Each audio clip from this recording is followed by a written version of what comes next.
berdoa dan mengucap syukur. Haleluya. Amin. Silakan duduk Bapak Ibu. Shalom. Bapak besar semua bersukacita sore hari ini. Siapa yang percaya Allah kita sanggup melakukan perkara yang besar dalam hidup kita, lambaikan tangan kita. Kita beri tepuk tangan yang terbaik buat Tuhan Yesus. Puji Tuhan Bapak Ibu, masih dalam suasana kenaikan Tuhan Yesus ke surga.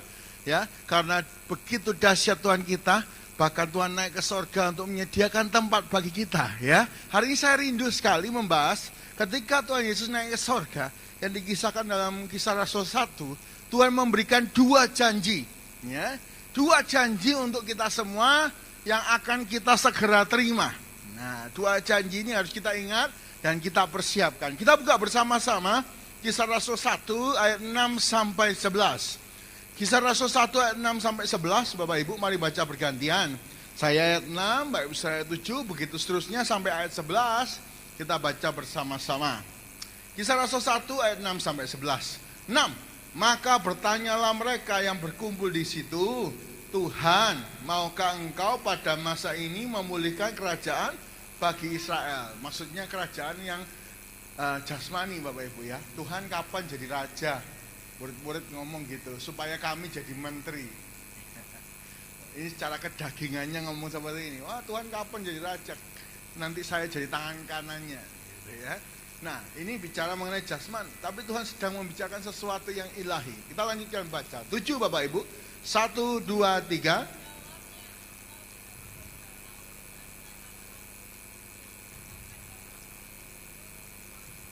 Ya, terserah kehendak Tuhan menurut kuasanya. Ayat 8, bagian kita apa? Ayat 8. Tetapi kamu akan menerima kuasa kalau Roh Kudus turun ke atas kamu, dan kamu akan menjadi saksiku di Yerusalem dan di seluruh Yudea dan Samaria sampai ke ujung bumi. 8 Bapak Ibu. 1, 9, 1, 2, 3.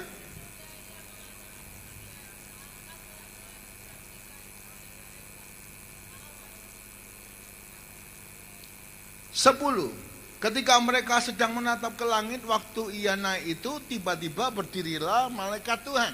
11 Bapak Ibu, kita baca bersama-sama. 1, 2, 3, dan berkata kepada mereka, hai orang-orang Galilea, mengapakah kamu berdiri melihat ke langit?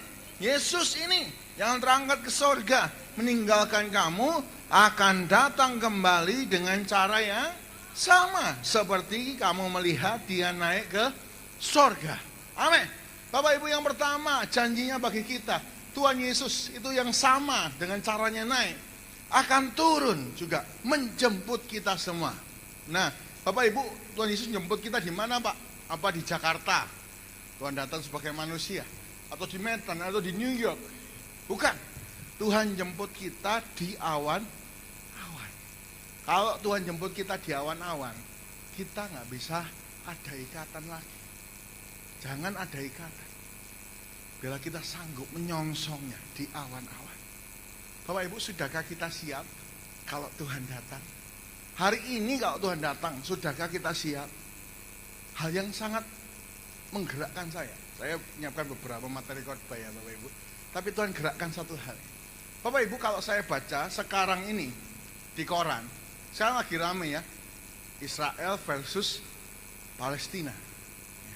Wah, Israel versus Palestina, rame, banyak negara-negara yang mau bantu.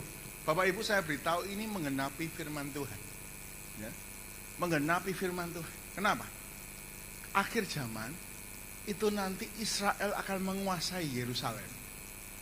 Ya, kita nggak tahu waktunya, jamnya pas, nggak tahu kapan. Tapi apa tandanya? Ketika Israel menguasai Yerusalem dan bangun bait Allah, disitulah kita tahu Tuhan mau jemput kita. Saya bacakan buat ayatnya buat Bapak Ibu ya. Ayatnya di 2 Tesalonika 4 ayat 3 dan 4. Bapak Ibu, kalau kita mau bicara mengenai future, masa depan, akhir zaman, kita di Perjanjian Baru ada 2 surat, yaitu surat Tesalonika dan surat Wahyu. Ya. Ini akan datang. Apa Pak tandanya Tuhan mau jemput kita? Kalau 2 tahun yang lalu ada lembu atau kerbau yang merahnya semua seluruh badan, nggak ada titik satupun yang hitam atau putih, merah semua. Itu tanda pertama. Ya, harus siap-siap. Yang kedua ini, kalau begitu bait Allah, bait suci itu jadi, kita harus sudah siap. Ya, 2 Tesalonika 4 ayat 3 sampai 4 dikatakan di sana. Saya bacakan Bapak Ibu Saudara. Ayat 3, janganlah kamu memberi dirimu disesatkan orang dengan cara yang bagaimanapun juga, sebab sebelum hari itu haruslah datang dahulu murtad, dan haruslah dinyatakan dahulu manusia durhaka yang harus binasa. Manusia durhaka ini antikristus, Bapak Ibu ya. Dinyatakan di mana? Ayat 4. Yaitu lawan yang meninggikan diri di atas segala yang disebut atau yang disembah sebagai Allah. Bahkan ia duduk di bait Allah dan mau menyatakan dirinya sebagai Allah. Jadi kalau bait suci di Israel jadi selesai, itu tandanya kita akan dijemput. Karena kalau antikristus berkuasa, nanti semua pakai 666 Bapak Ibu. Gak bisa transaksi kalau gak pakai 666. Dan kita sulit, karena itu jangan ketinggalan. Dunia akan dihancurkan. Saya berdoa waktu Tuhan jemput kita semua naik ke surga. Yang mau bertepuk tangan yang terbaik buat Tuhan Yesus. Nah, pusat pertempurannya di mana? Pusat pertempurannya itu di tempat dulu bait suci itu ada. Baik ya. Bait suci itu ada di mana? Di Al-Aqsa. Posisinya itu pas di Al-Aqsa. Bapak Ibu, ketika Israel tempur sama Palestina, semua teolog tahu. Teolog pasti langsung tahu. Oh, ini mau ke arah sana. Mau ke arah itu. Bait Allah jadi, antikristus masuk, itu kiamat. Kita nggak tahu waktunya tepat, nggak tahu. Tapi kalau itu jadi, tandanya kelihatan, banyak perang.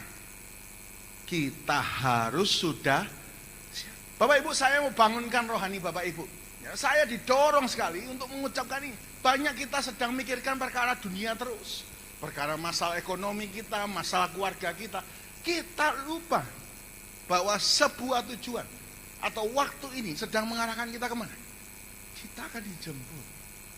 Sudahkah kita siap? Coba tanya sama dirinya ya. Saya sudah siap belum ya? Katakan sama-sama. 1, 2, 3. Saya sudah siap? Belum. Jangan sampai ketinggalan. Ya. Ayo Bapak Ibu, kita siapkan diri kita. Kalau Tuhan jemput, kita sama-sama boleh menyongsongnya di awan-awan. Beri tepuk tangan yang terbaik buat Tuhan Yesus.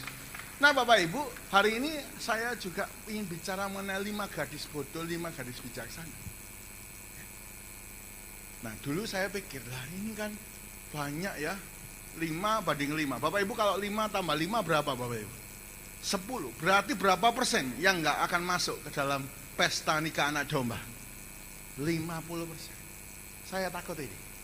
Jangan-jangan orang Kristen itu 50% nggak ikut pengangkatan. 5 banding 10.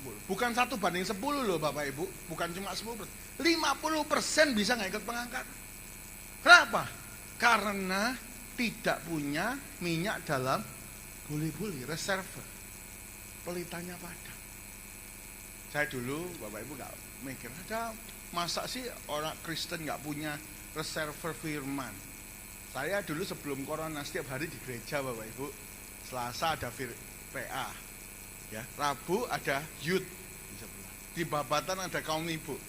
Ya. Kamis di sini ada kaum ibu, di Babatan ada kaum bapak. Di Serbaguna saya buat komsel. Oh, firman terus diberitakan. Jumat ada doa puasa, doa malam, sebelah ada komsel. Sabtu ada anak muda, 6:30 malam ibadah raya yang pertama. Minggu kita 6 kali ibadah, Babatan dan sini ya, 7 kali ibadah. Wah, firman terus diberitakan di radio-radio, bahkan semua perusahaan. Ini saya yang tahu ya, saya sering diundang perusahaan-perusahaan. Semua perusahaan itu punya persekutuan doa setiap hari Jumat. Jadi karyawan yang lain ibadah, kita juga ibadah gitu ya. Diundangi saya, semua perusahaan punya. Nah saya kan mikir nggak mungkin lah orang Kristen kekurangan firman, kekurangan reserve. Oh ternyata corona, begitu corona, semua ibadah tambahan berhenti. Cuma tinggal hari Minggu. Begitu kena ibadah online, belum tentu konsentrasi. Ya ibu-ibu mungkin sambil masak ya, sambil nonton ibadah online khotbah. Oh iya Pak, daripada dengerin yang macam-macam, dengerin khotbah sambil masak, iya boleh Bu, tapi jangan dicampur ya. Tahu 2, ini tempe 5, Matius 2 ayat 5. Jangan dicampur loh ya. Wah salah terus, gak ngerti firman. Dangkal. Tiba-tiba reserve itu habis semua. Bahkan yang ketiga, ditanya, Pak gak gereja Pak? Loh aku online, padahal gak ibadah. Banyak gak kayak gini? Aku online kok, tapi padahal gak ibadah. Jangan-jangan kita habis. Kita jadi 5 gadis bodoh. Hari ini saya berdoa, kita adalah orang yang bijaksana, yang mengerti maksud Tuhan, yang punya kecerdasan roh. Waktu bunyi sangkakala, roh kita tahu, dan kita menyongsong Tuhan di sana. Yang mau beri tepuk tangan yang terbaik buat Tuhan Yesus. Bapak Ibu, jadi ayo punya kecerdasan. Salah satu tanda, ini saya ucapkan sekali lagi ya Bapak Ibu, 2 Tesalonika 4, 3-4. Kalau bait suci di Israel itu jadi, itu saatnya kita dijemput ya. Tunggu aja. Tadi pagi ada jemaat Tuhan setelah ibadah, dia ngomong, kok Ishak aku sebenarnya mau tanya ini, kok gak jadi bait sucinya? Karena 2 tahun yang lalu kok Ishak ini khotbah tentang lembu merah. Hari ini kok dibahas. Wah puji Tuhan Bapak. Hari ini biarlah kita sadar, itu akan jadi. Nah, kalau hubungannya Israel sama Palestina berantem ini Bapak Ibu, kita nggak boleh ikut-ikut. Kita netral. Kenapa? Yang pertama, karena humanity, kemanusiaan. Ya, kalau serangannya Israel itu nggak peri kemanusiaan. Padahal Alkitab kita jelas ngajarkan kita harus punya kasih kepada sesama manusia. Nah, tapi berarti kita nggak boleh juga melawan Israel. Kenapa? Alkitab juga berkata yang kedua, siapa melawan Israel berarti melawan Allah. Melawan Allah. Netral aja Bapak Ibu. Yang ketiga saya mau beritahu hari ini, kekristenan itu berbeda dengan agama Yahudi. Jadi kita ini bukan sakgrup sama Israel, bukan. Ya. Israel itu agamanya Yahudi, gak percaya Tuhan Yesus itu Mesias. Mereka masih menanti Mesias yang akan datang. Dan mereka akan ditipu sama Antikris. Ya, Antikris ngomong, aku ini loh Mesias. Antikris itu jenius dalam 6 hal. Ekonomi, ya, semua mata uang akan jadi satu. Sekarang udah tahu. Jadi satunya di mana Bapak Ibu? Mata uang. Digital. Digital. Semua digital. Mudah. Ya kan? Digital, mau seluruh dunia digital semua. Jenius perang, jenius ekonomi, jenius politik, jenius komunikasi, bisa semua bahasa. Dia kelihatannya bawa damai. Ya, masuk bait Allah, aku ini loh Mesias. Orang Israel percaya. Dan mereka 3,5 tahun percaya. Begitu 3,5 tahun langsung ditipu. Aku ini Allah. Kaget orang Israel. Loh, ini bukan Mesias. Mereka sadar, Mesias itu Yesus yang disalibkan 2000 tahun yang lalu. Itu firman Tuhan yang ya. Jadi Yahudi sama Kristen itu beda. Yahudi itu cuma perjanjian lama dan nggak percaya tentang Tuhan Yesus. Tapi hari ini kita tahu, kita percaya Yesus. Kita diselamatkan, kita berkemenangan. Beri tepuk tangan yang terbaik buat Tuhan Yesus. Hari ini ayo siap Bapak Ibu, saya mau bangunkan rohani Bapak Ibu. Ayo bangun. Jangan cuma mikirkan perkara di sini. Nanti kalau rohani kita ini nggak dikasih makan, satu kali sangkakala bunyi itu kita nggak dengar, karena dengernya bukan pakai telinga ini, dengernya itu pakai telinga rohani. Ngerti, oh ini Tuhan datang. Ya, Palestina, Israel tempur, kita harus sudah tahu. Ini maksudnya ini, firman Tuhan sudah jelas. Kalau bait Allah itu jadi, kita harus sudah siap dijemput. Sudahkah kita siap dijemput? Bapak Ibu, dalam Matius 24 ayat 43-44 dikatakan di sana, tetapi ketahuilah ini, jika tuan rumah tahu pada waktu mana, pada malam hari pencuri akan datang, sudahlah pasti ia berjaga-jaga dan tidak akan membiarkan rumahnya dibongkar. 44, sebab itu Hendaklah kamu siap sedia karena anak manusia datang pada saat yang tidak kamu duga. Bapak Ibu, perumpamaan Tuhan datang itu seperti pencuri. Ya. Yang pertama, pencuri artinya nggak tahu waktu dan saatnya, tapi ada tandanya. Oke, tandanya sudah jelas. Ada banyak perang, banyak bencana, dan bait suci itu jadi. Ya. Tapi waktunya nggak tahu. Yang kedua, pencuri ini bicara apa? Cari yang berharga. Kalau nggak ada pencuri, Bapak Ibu, congkel jendela, cedak, lompat, masuk, lalu pergi ke dapur, belok ke dapur, lalu lihat ada cowek, cowek diambil, aduh bagus ini coweknya, sama ulek-uleknya boleh ya, ambil cowek sama ulek-ulek, keluar dari pintu lagi, pergi. Ada nggak Bapak Ibu pencuri kayak gini? Ini rodok gak beres pencurinya. Kenapa? Karena cowek cuma berapa? Pencuri masuk harus cari berharga, brankas, kamar. Tuhan datang sama, lihat kita. Apa kita ini hati batu, hati cowek, keras, isinya cuma benci, hatinya nggak ada isinya sama sekali, ditinggal sama Tuhan. Tapi kalau kita isi firman dalam hati kita, firman itu lebih berharga daripada emas murni. Saat Tuhan datang, didapati kita berharga dan kita layak jadi mempelainya. Katakan kepada kanan kiri, ayo siap sedia. 1, 2, 3, ayo siap sedia. Nggak lama lagi Bapak Ibu. Jangan cuma pikir masalah dunia di sini. Pikir masalah atau kekal surga. Ada 3 level rohani Bapak Ibu. Saya berdoa kita sudah siap sampai level yang ketiga. Yang pertama, level rohani itu adalah level hamba atau murid. Kalau level hamba atau murid itu sifatnya melakukan tugas dan pengen dapat upah, alias transaksional. Ya, wah pokoknya aku baik, aku ke gereja, Tuhan berkati aku ya. Pokoknya aku pelayanan, Tuhan berkati aku ya. Upahku mana Tuhan? Aku pelayanan. Itu level pertama. Orang Kristen level pertama itu level hamba, level murid saja. Kita harus meningkat ke level kedua, yaitu level anak atau sahabat, ahli waris. Ya, kalau ahli waris itu apa yang dia lakukan? Dia menanti warisan. Nah, tapi kalau ahli waris ini ciri-cirinya, anak itu ciri-cirinya apa? Datang kalau perlu aja. Bapak Ibu punya anak, ya punya anak, tiba-tiba anak itu masuk, mijeti kaki papai, Pak capek ya Pak ya, pijeti punggungnya, Pak tak pijeti Pak, Papa sakno. Berarti mau ngapain nih Bapak Ibu kira-kira? Mau minta duit ini pasti, Pak sanguwe Pak kurang Pak, tambah ono Pak. Wah anak-anak perempuan nggak biasanya dekem di kamar, diem di kamar terus AC. Tiba-tiba cuci piring, nyapu, wah semua disapu.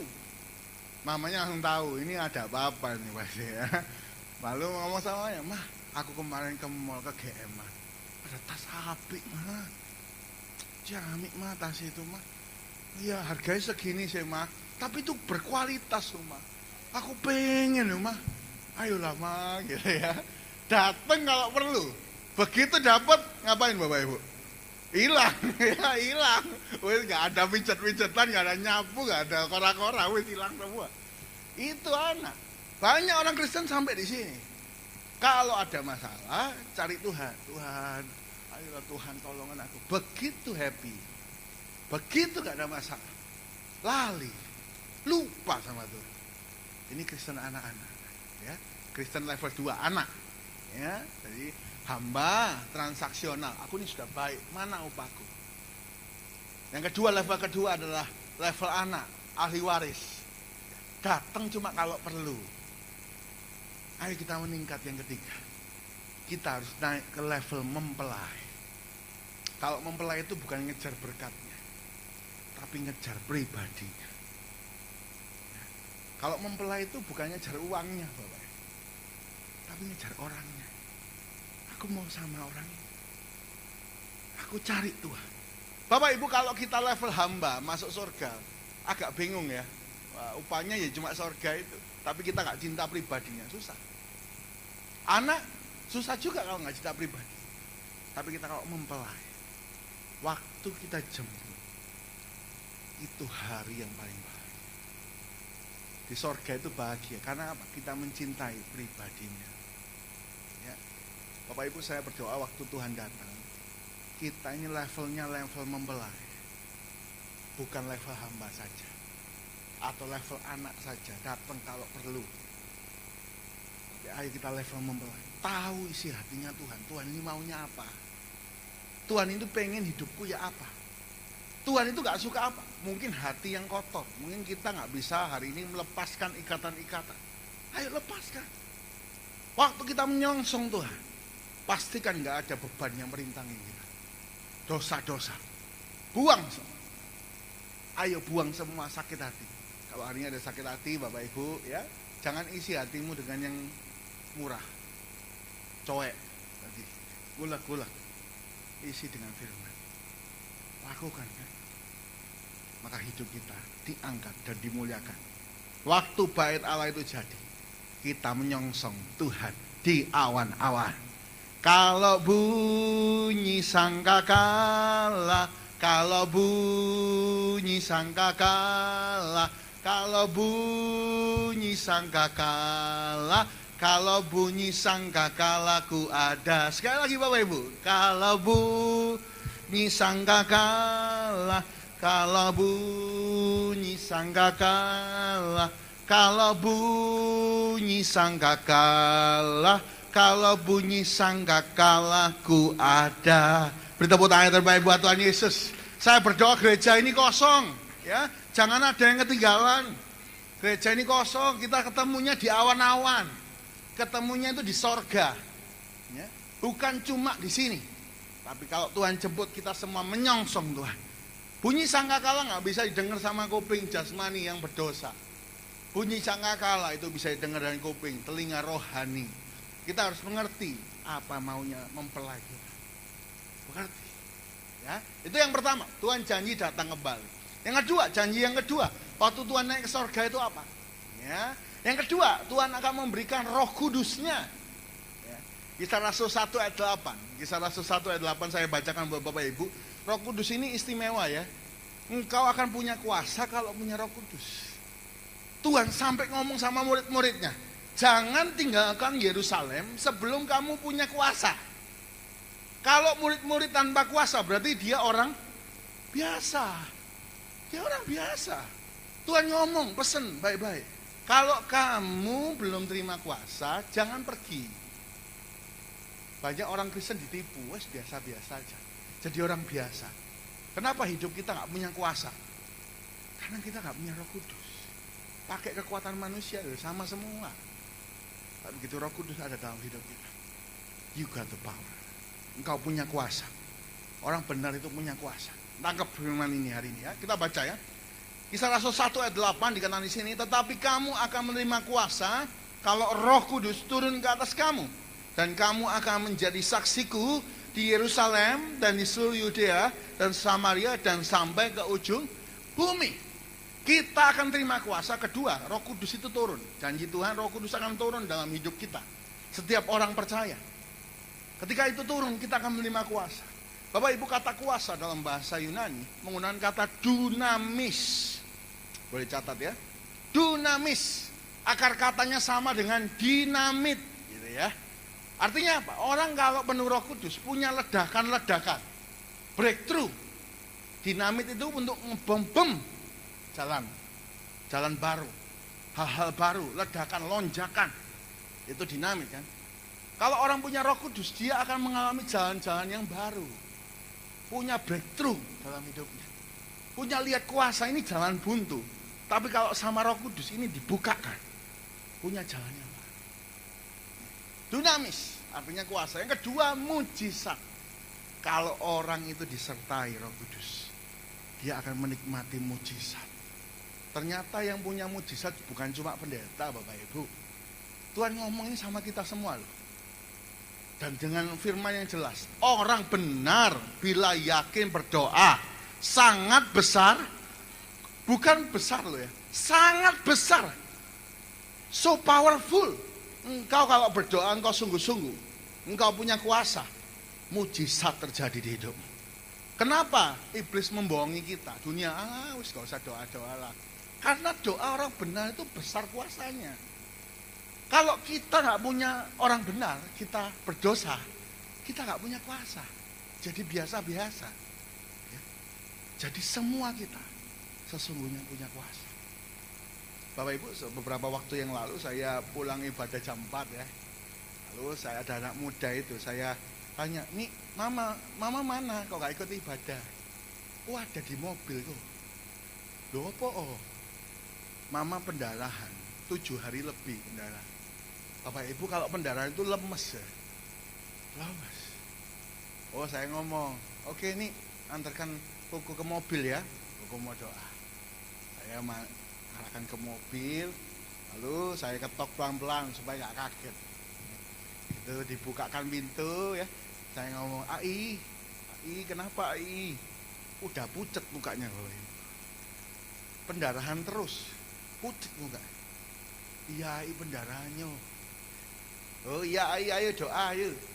Kita percaya 2-3 orang berkumpul kuasa Tuhan nyata ya Ai. Saya berdoa, Tuhan seperti Engkau sembuhkan di Alkitab wanita pendarahan 12 tahun. Hari ini hamba mohon kuasa yang sama menyembuhkan Ai. Dalam nama Tuhan Yesus, kami patahkan semua sakit penyakit, kami usir keluar, berhenti pendarahan. Engkau berkati sehat, boleh melayani dan mengasihi Tuhan lebih lagi, berkati keluarganya. Dalam nama Tuhan Yesus, haleluya, amin. Setelah amin, saya pergi Bapak Ibu. Saya masuk lagi gereja. Besok paginya saya telepon, setelah aku doa, setengah jam, pendarahan itu berhenti. Oh beri tepuk tangan yang terbaik buat Tuhan Yesus. Kalau pakai tenaganya manusia, nggak bisa apa-apa ini, daging. Begitu roh Tuhan ada pada kita, Roh Kudus itu kita minta kuasa, kuasanya dinyatakan. Tadi kita nyanyi, di dalam kelemahanku, kuasamu jadi sempurna. Waktu kita merasa nggak bisa, ya. Tuhan, aku mengandalkan. Di situ mujizat terjadi. Bapak Ibu kita punya kuasa apa? Ngadepi iblis. Jangan takut kalau ngadepi iblis. Kalau roh Tuhan ada pada kita, tunduk kepada Allah, iblis lari daripada kita. Bukan kita malah lari gara-gara iblis. Ini salah. Salah. Orang Kristen tuh harusnya membeli rumah-rumah katanya rumah hantu itu loh Bapak Ibu. Dibeli semua murah-murah kan. Diusir semua hantunya, untung besar. Ini dosen-dosen saya. Begitu buka pos PI, penginjilan. Dulu pertama di Jogja mereka. Cari rumah yang paling murah mana? Oh rumah ini. Apa kok murah? Pakai setan nih. Oh gak apa-apa. Dibeli Bapak Ibu. Dibeli. Mereka setiap hari nyanyi. Dibuka jadi persekutuan doa. Mereka sampai sekarang gak ketemu setan. Setan ini Melayu. Kita punya kuasa. Kenapa kita ditipu? Ketakutan, senjatanya iblis cuma ketakutan. Satu kali saya sama Pak Gembala berangkat, kita diminta doakan anak muda ya, yang bisa ngomong sama setan. Jadi mamanya itu telepon, tolong doakan ya, anak ini bisa ngomong sama setan. Kok bisa tahu? Bu, kok bisa tahu ini ngomong sama setan? Iya, soalnya kalau ada paranormal, mesti lihat anak ini ngomong sama setan, dan setannya itu banyak. Oh iya, ayo kita sama-sama doakan. Ya Bapak Ibu, kita berangkat. Bapak Ibu kalau bisa lihat setan, bisa ngomong sama setan, itu berarti generasi sebelumnya ngikat perjanjian. Ya. Pokoknya itu, kalau bisa ngomong sama setan, kalau bisa lihat setan itu bukan kelebihan. Itu artinya ada perjanjian di atas, harus dipatahkan. Oke kita berangkat, saya sama Kelala sama Luis ya, perempuan, karena yang doakan perempuan. Udah berangkat, udah sampai, ngomong biasa, ngobrol gak apa-apa. Ayo kita doa, kita doa. Mulai ya. Jelus mulai dari peluk dari belakang. Hati-hati Bapak Ibu ya. Kalau doa pelepasan, jangan tutup mata. Wah kalau kita tutup mata kena tampar Bapak Ibu. Wah bahaya. Jangan tutup mata. Udah pegangin dari belakang sama C. Lewis, udah mulai gelaknya nggak beres ya. Wah, saya pegang tangan kanan, engkong pegang tangan kiri. Bahaya ini Bapak Ibu ya. Kalau kita nggak siap, bahaya. Kita siap. Nah Bapak Ibu, ketika kita tahu firman Tuhan, semua kuasa tunduk, kita nggak takut. Mulai dia ngomong bahasa Inggris. Ngomong bahasa Inggris terus bahasa setan. Wos ngomong nggak ngerti bahasa apa itu. Ngomong bahasa Indonesia lagi, dia nggak bisa ngontrol bahasanya sendiri. Ya, udah doa, kita doa udah, dia ngomong ini kok setannya tambah banyak. Ya, dia ngomong, Pak ayo panggil Yesus, panggil kuasa Yesus. Bapak Ibu, setan itu senjatanya cuma satu, ketakutan. Dalam hati saya langsung masuk. Yakin tak kamu menang? Kalau Yesusmu nggak bisa nolong, kamu mati hari ini. Dalam mati nih Bapak Ibu ya. Lalu saya cuma ngomong, saya kalau mati hari ini, saya siap. Ini tugas pelayanan. Kalau saya mati hari ini, saya sudah siap. Jalan terus. Ya. Sudah doa terus, itu digoncang terus imannya, ketakutan Bapak ya. Saya enggak, saya sudah siap. Kalau mati hari ini, saya sudah siap. Kita doa, ayo panggil Yesus. Dalam nama Yesus, kita tengking-tengking. Tiba-tiba anak itu ngomong, aku lihat cahaya. Setan ini semua lari ke birit-birit. Cahaya itu datang. Setan semua diusir. Beri tepuk tangan yang terbaik buat Tuhan Yesus. Setelah selesai, saya ngomong sama Cik Lewis. Cik, dalam hati Cik Lewis ini ada yang ngomong ya. Kalau kalah gimana? Kalau kita mati hari ini gimana? Loh iya, kamu kok tahu? Senjatanya iblis itu cuma itu Bapak Ibu. 1 Timotius 1 ayat 7. Roh Tuhan itu bukan roh ketakutan. Iblis cuma ngasih ketakutan, nggak bisa ngasih yang lain. Nggak bisa tiba-tiba roh iblis nyekik kita, bom, dibanting, nggak bisa. Nggak bisa. Itu cuma film, makanya jangan banyak nonton film. Banyak baca firman, jangan banyak nonton film horor. Banyak baca firman. Baca firman ya. Roh yang ada dalam kita jauh lebih besar. Iblis ketemu itu harus lari. Bukan kita yang lari ke birit-birit. Kalau kita ini punya kuasa, tapi kita takut. Iya, ojo aku mati ya. Aku kurang siap ya. Kira-kira menang apa kalah? Kalah. Ya itu, senjatanya cuma itu. Tahu ya Bapak Ibu ya? Senjatanya iblis itu cuma ketakutan. Kalau kita patahkan ketakutan, kita bergantung pada Tuhan. Iblis itu lari ke birit-birit sama kita. Karena kita punya kuasa. Beri tepuk tangan yang terbaik buat Tuhan Yesus. Dunamis, ketika roh Kudus turun, kita punya kuasa. Yang kedua, kita punya mujizat. Yang ketiga, terakhir Bapak Ibu ya, kita punya kesanggupan. Dunamis itu kata Yunani dari kuasa, yang artinya yang ketiga adalah kesanggupan. Hari ini kalau engkau merasa nggak sanggup, engkau butuh Roh Kudus. Banyak orang sedang ngomong, Pak Pendeta, aku nggak kuat Pak, terus nggak sanggup Pak, nggak sanggup aku Pak, terus kerjaan ini nggak tahu Pak, nggak sanggup Pak. Banyak istri-istri ngomong, nggak sanggup suamiku nih, nggak tahu, nggak sanggup aku rumah tangga ini. Anak-anak muda mungkin merasa, aduh rasanya nggak sanggup. Masa depan itu menakutkan. Dengar baik-baik, kalau kita merasa nggak sanggup, kita perlu kuasa Tuhan yang memberi kekuatan dan kesanggupan, yaitu Roh Kudus. Ketika kita penuh Roh Kudus, kita sanggup dan cakap menanggung semua masalah kita, dan kita keluar sebagai pemenang. Contoh, Petrus itu pengejutnya luar biasa Bapak Ibu. Ngomongnya besar, tapi pengecut luar biasa. Ya. Begitu kena masalah, Tuhan Yesus tangkap, dia lari. 12 murid ini semua lari. Begitu tanya, kamu ini pengikutnya? Disangkal 3 kali. Dalam bahasa Yunani dengan jelas. Yang ketiga, Petrus ngomong, sumpah mati. Aku gak kenal orang ini. Sampai ngomong gitu Bapak Ibu. Dia gak sanggup. Dia takut. Tapi begitu penuh Roh Kudus, khotbah sekali 3.000. Dia berani loh naik.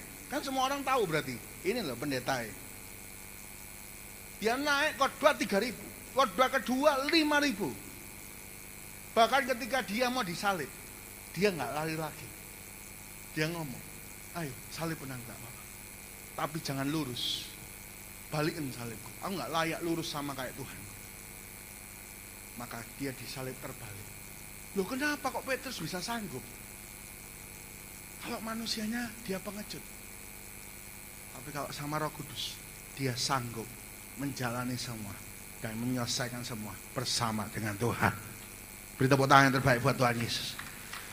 Kalau salib silang itu Andreas. Kalau salib terbalik itu Petrus. Loh kenapa murid-murid ini dari ketakutan lari-lari kocar-kacir semua? Bisa tiba-tiba langsung semuanya mengerjakan misi. Pergi ke India, Thomas. Ya pergi ke Eropa. Kenapa? Karena ada Roh Kudus. Hari ini mungkin kita merasa, aduh gak sanggup. Jalani hidup ini gak sanggup. Memang kalau pakai kekuatan manusia kita terbatas. Ya, dan kita terkutuk. Yeremia 17. Terkutuklah orang yang mengandalkan manusia. Tapi begitu kita mengandalkan Roh Kudus, ada dalam hidup kita. Kita minta Tuhan penuhi, pimpin, kasih kesanggupan. Waktu kita andalkan Tuhan, kita diberkati. Diberkatilah orang yang mengandalkan Tuhan, yang menaruh harapannya hanya pada Tuhan. Waktu kita penuh Roh Kudus, minta Tuhan, aku gak sanggup, ini gak sanggup.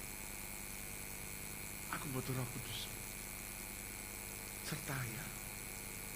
Kalau manusia gak bisa bikin apa-apa, daging. Tapi kalau Roh Allah bersama kita, kita pasti buat mujizat. Yang sakit disembuhkan. Lewat doa jemaat Tuhan, engkau diberkati Tuhan, punya kesembuhan, punya kemenangan yang engkau doakan terjadi. Karena doa orang benar sangat besar kuasa. Terjadilah dalam hidup. Ayo kita masuk hadirat Allah. Tuhan, kami datang kepadamu. Kami percaya Engkau punya kuasa yang tidak terbatas. Jika kami hari ini mungkin gak mengerti atau ketakutan, ampuni kami. Bawa kami masuk dalam dimensi ilahi, sehingga kami boleh mengerti apa yang jadi kehendak Tuhan. Dan kami tidak takut lagi dalam hidup ini. Haleluya. Haleluya. Terima kasih. Bukan dengan kekuatanku ku dapat jalani hidupku tanpa Tuhan yang di sampingku.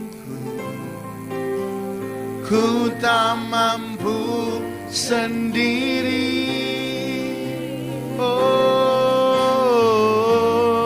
Engkaulah kuat, ya Tuhan, yang menopangku. Ku pandang wajah-Mu dan berseru, pertolonganku datang dari-Mu. Peganglah tanganku, jangan lepaskan. Kaulah harapan dalam hidupku. Bukan dengan kekuatanku Tuhan kami sanggup jalani hidup.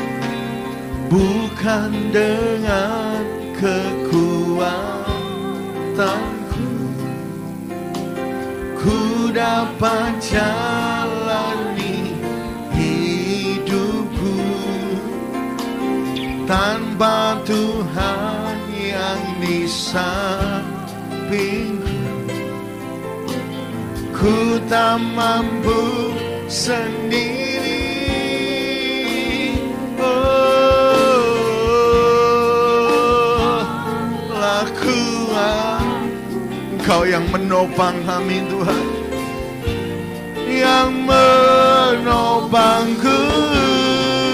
Ku pandang wajah-Mu dan berseru, pertolonganku datang. Peganglah tanganku Tuhan, jangan lepaskan. Kaulah harapan dalam hidup. Pandang wajah-Mu, ku pandang wajah-Mu dan berseru, pertolonganku datang dari-Mu. Peganglah tanganku, jangan lepaskan. Kaulah harapan dalam hidupku. Sekali lagi kita katakan, bukan dengan kekuatanku Tuhan, bukan dengan kekuatan. Kalau secara manusia memang mustahil bagi kami. Kalau secara hitungan manusia tidak masuk hitungan. Tapi kami mau mengandilkan Tuhan, pertolongan kami datang daripada-Mu Tuhan. Engkaulah kuatku, Engkaulah kuatku, yang sekali lagi mari angkat tangan kita bersama-sama. Ku pandang wajah-Mu dan berseru, pertolonganku datang dari-Mu Tuhan. Jangan lepaskan. Kaulah harapan. Sekali lagi, ku pandang wajah-Mu, ku pandang wajah-Mu.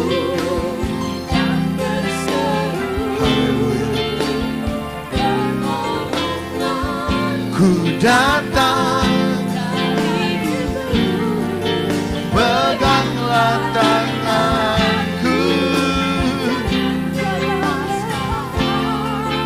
Kaulah harapan dalam hidupku.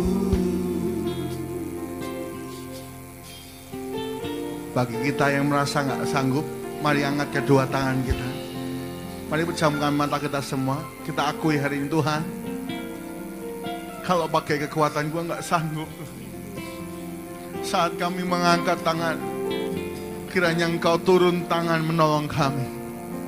Roh Kudus, jamah setiap hati. Mungkin ada yang gak sanggup mengampuni.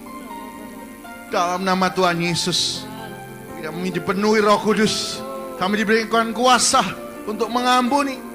Mungkin kami gak sanggup mengatasi penyakit kami. Kami berdoa dalam nama Tuhan Yesus. Yang sakit disembuhkan oleh kuasa Roh Kudus. Semua sakit-sakit dipatahkan. Kami usir keluar. Kami diberkati sehat, panjang umur. Kami mau melayani Tuhan. Bagi semua yang menemukan jalan buntu, ketakutan, bersama Roh Kudus, kami pasti berkemenangan. Dalam nama Tuhan Yesus, semua pintu-pintu yang tertutup, Tuhan buka hari ini. Dengan cara yang ajaib, yang lebih dari pikiran kami. Kami buka pintu dalam nama Tuhan Yesus. Terima kasih Tuhan. Kami mau mengandalkan Engkau. Haleluya. Ku buka hati untuk Roh-Mu Tuhan. Ku buka hati menjamah-Mu Yesus. Jamahlah kami, penuhi kami dengan kuasa Allah. Sekali lagi, ku buka hati, ku buka hati. Mari kita buka hati kita. Jangan keraskan hati kita. Biarlah kuasanya menyertai hidup kita.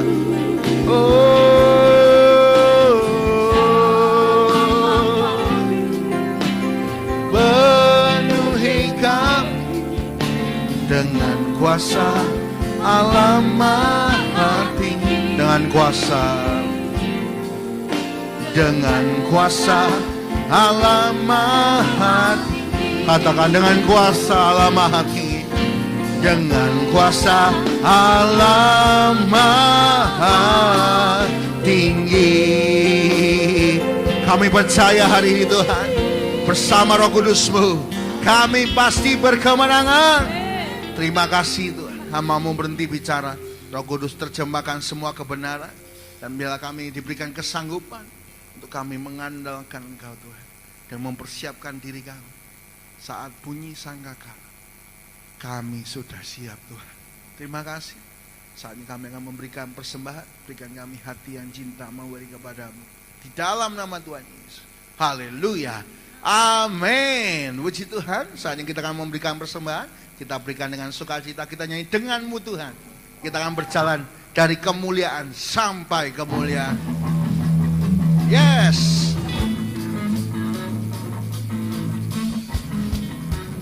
Mari berikan dengan sukacita. Haleluya.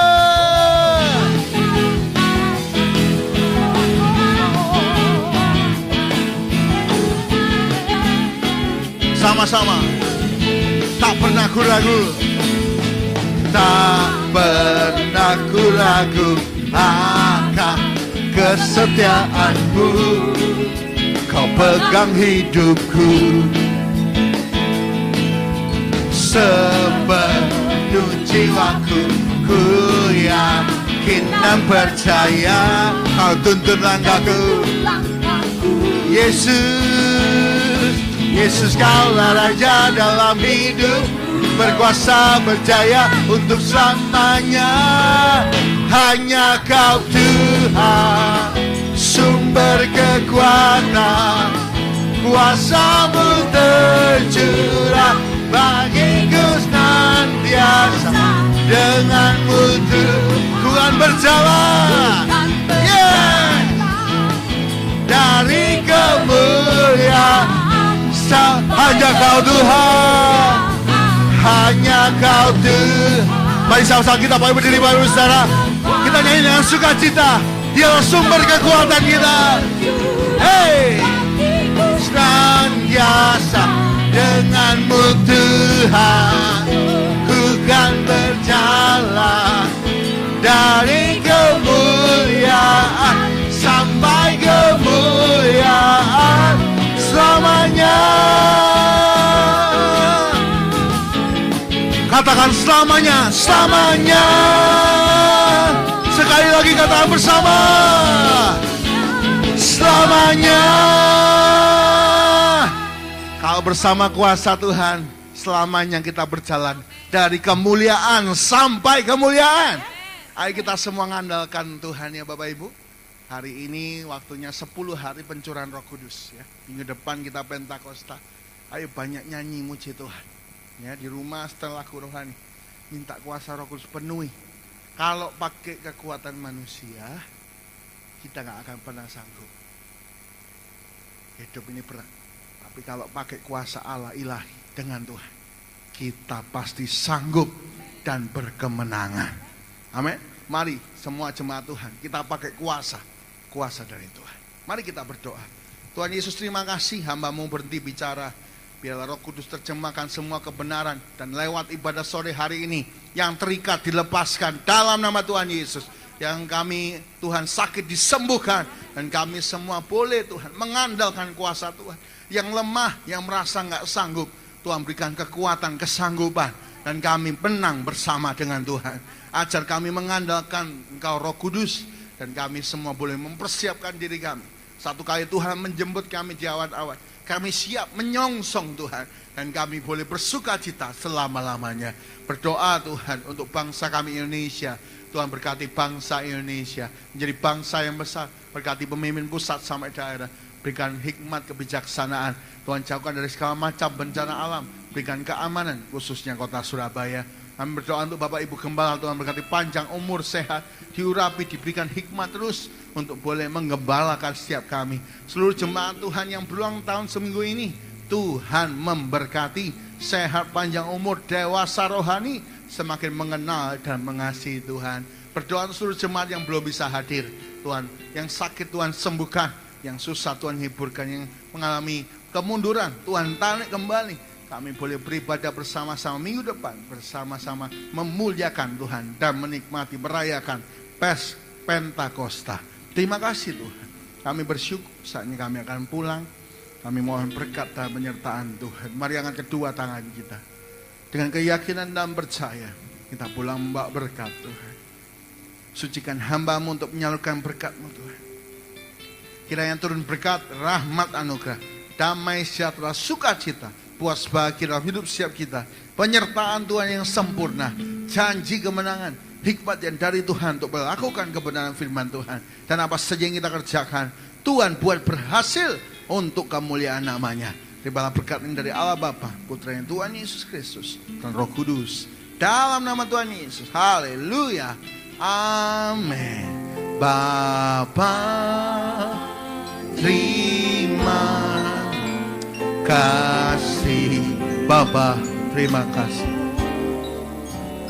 Bapa, terima kasih. Bapa di dalam surga, syukur, terima kasih. Amin. Saya bersama Bapak Ibu Gembala mengucapkan Tuhan berkati kita semua. Sampai jumpa minggu depan dalam Pentakosta denganmu Tuhan.